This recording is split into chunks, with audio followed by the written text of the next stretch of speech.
তিন রাজনীতিকদের বিরুদ্ধে নতুন করে তদন্ত চায় অভয়ার পরিবার। নির্মল ঘোষ, সঞ্জীব মুখোপাধ্যায় এবং সোমনাথ দের বিরুদ্ধে অভিযোগ অভয়ার পরিবারের।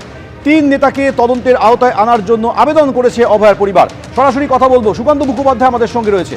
সুকান্ত, দেখো, আরজিকর মামলাতে আমরা জানি যে ইতিমধ্যে সিটকে তদন্তভার দেওয়া হয়েছে এবং এই পরিপ্রেক্ষিতে আজকে যখন শিয়ালদা আদালতে মামলাটি ওঠে তখন এর আগের শেষ শুনানিতে একটি নতুন করে প্রেয়ার জমা দেওয়া হয়েছিল পরিবারের তরফে। সেখানে তিনজন রাজনীতিবিদ, একজন হচ্ছে এই তোমার পানিহাটি মিউনিসিপ্যালিটির চেয়ারম্যান যিনি রয়েছেন সোমনাথ দে, এক্স সিপিএম এর কাউন্সিলর সঞ্জীব মুখোপাধ্যায় এবং পূর্বতন যিনি বিধায়ক ছিলেন অর্থাৎ নির্মল ঘোষ, এই তিনজনকে তদন্তের আওতায় আনা উচিত।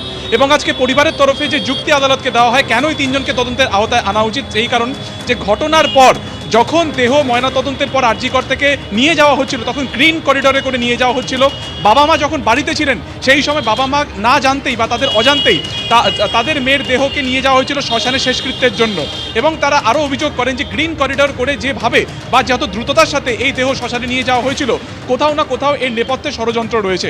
শুধুমাত্র তাই নয়, সেটি তিনি আরও বা পরিবারের তরফে আরও যেটা আদালতকে বলা হয় যে সেদিনকে ঘটনার স্থলে অর্থাৎ শ্মশানে 2 থেকে 3টে মৃতদেহ থাকা সত্ত্বেও তাদের টোপকে কেন তার মেয়ের দেহ শেষকৃত্য করা হয়েছিল এটা জানা প্রয়োজন।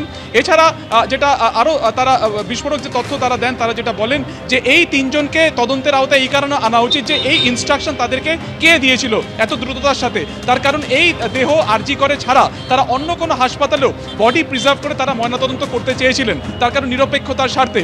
কিন্তু বডি প্রিজার্ভ করার আগেই তাদের মেয়ের দেহ শেষকৃত্য করে দেওয়া হয়, ফলত ঠিক কী ঘটেছিল সেটা তাদের পক্ষে জানা সম্ভব হয়নি।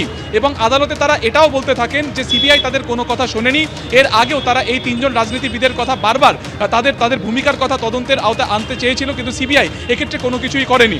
এবং শুধুমাত্র তাই নয়, আজকে আদালতে দাঁড়িয়ে অভয়ার বাবা ও মা কার্যত বিচারকের সামনে সিবিআই আইনজীবীকে তর্জনী উঁচিয়ে এটাও বলেন যে এই আইনজীবীরাই কিন্তু তাদেরকে বারণ করেছিলেন যে নির্দিষ্ট বক্তব্যের বাইরে কোনো বক্তব্য না দিতে।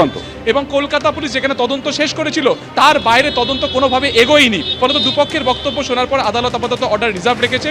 আর কিছুক্ষণের মধ্যে আদালতের বক্তব্য পরবর্তী ডেট তা কিন্তু জানানো হবে। ধন্যবাদ।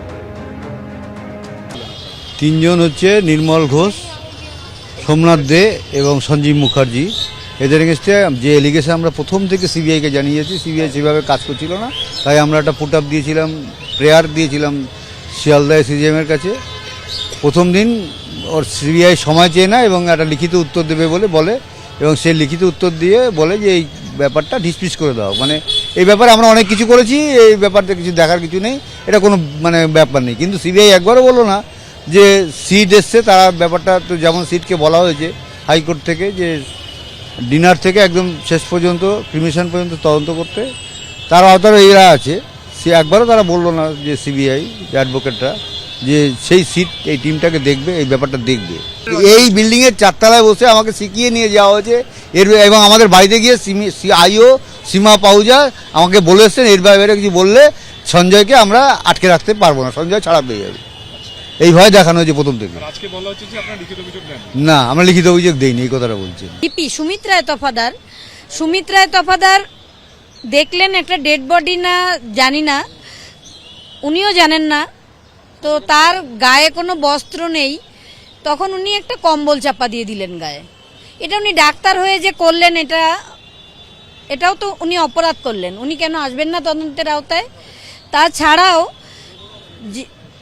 যখন সুমিত রায় সন্দীপ ঘোষকে ফোন করলেন, এগুলো আমি বলছি না, কোর্টে দাঁড়িয়ে ট্রায়ালের সময় ওনারাই বলেছেন, লেখা আছে যে ওনাকে সন্দীপ ঘোষকে বললেন যে এখানে একটা পিজিটি সুইসাইড করেছে। তো তখন সন্দীপ ঘোষ একদম বলছেন ওনাকে মর্গে পাঠিয়ে দাও, মর্গে পাঠিয়ে দাও। ওর কি বাবা মা কেউ ছিল না? মর্গে পাঠিয়ে দাও মানেটা কি? তাকে তো কিছুই করা হলো না। আমি কোথাও কিছু বলতে পারিনি এখনো, আমাকে কি শেখাবে? এবিপি আনন্দ, এগিয়ে থাকে, এগিয়ে রাখে।